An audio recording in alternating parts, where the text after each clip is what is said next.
Hey guys and gals, got a quick how-to to convert your high resolution 4K footage from your drone or other source. Here we're going to take a look at the media info real quick and see that we've got a high bitrate 4K footage. And also, just to verify, we are at full 4K. Our goal here is we're going to convert this footage into a Apple ProRes format. You'll need to have Apple QuickTime installed. Quick script we're going to run here, and it's going to convert our footage from our DJI Mavic into an Apple ProRes movie type that's going to allow us to easily edit this, and this takes a little bit of time, so I'm going to speed it up for the sake of this video. Now keep in mind you do need to have Apple QuickTime codec installed on your computer in order for this to work. And once you convert your footage, your high resolution 4K footage, into a streamable format such as Apple ProRes, you're going to be able to edit it a lot smoother. You'll notice that you're scrubbing through your timeline. It's going to be a lot smoother, and you're going to be able to play some 4K footage on your machine that maybe in the past has caused you problems and you've not been able to play 4K footage.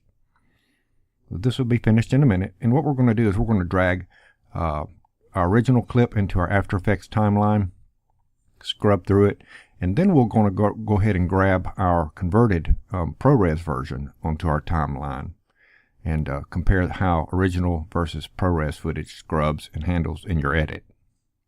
So we'll go ahead and take our original from our DJI Mavic, and let's go ahead and play this first. This is a converted version, and you'll notice that it's going to play rather smooth compared to how it would have if it were not converted.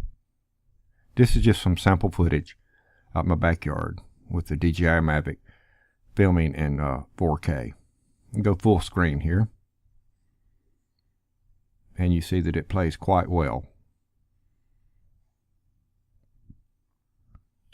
Now this just lets you have a look at it, see that you can truly play 4K footage on an older computer. This computer I'm working on now is about a 3-year-old computer, so any modern computer or laptop shouldn't have any problem using this technique.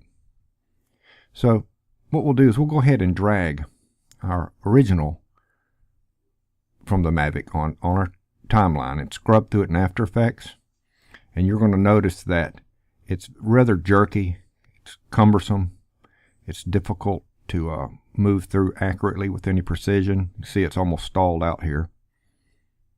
Jumps around on you, misbehaves. Just clunky and difficult to maneuver with these 4K pieces of footage on almost any timeline, almost any editor. You could use proxy files, of course, then you're looking at a lower resolution. Let me go ahead and delete that. I'll bring in our converted version, the Apple ProRes version. And you're going to notice a big difference. Now, when we put this on our timeline, take a second to load.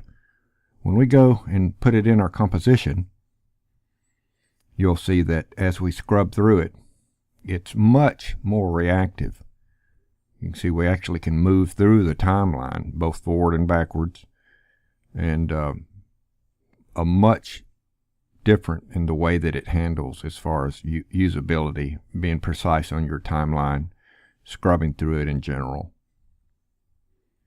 And these 4K files in ProRes format also play in your video player extremely well. Now they are larger in file size, but there are other methods to get around that once you finally completed your edit. Alright, I'll put a link in the description below for the scripts that I use. Talk to you later.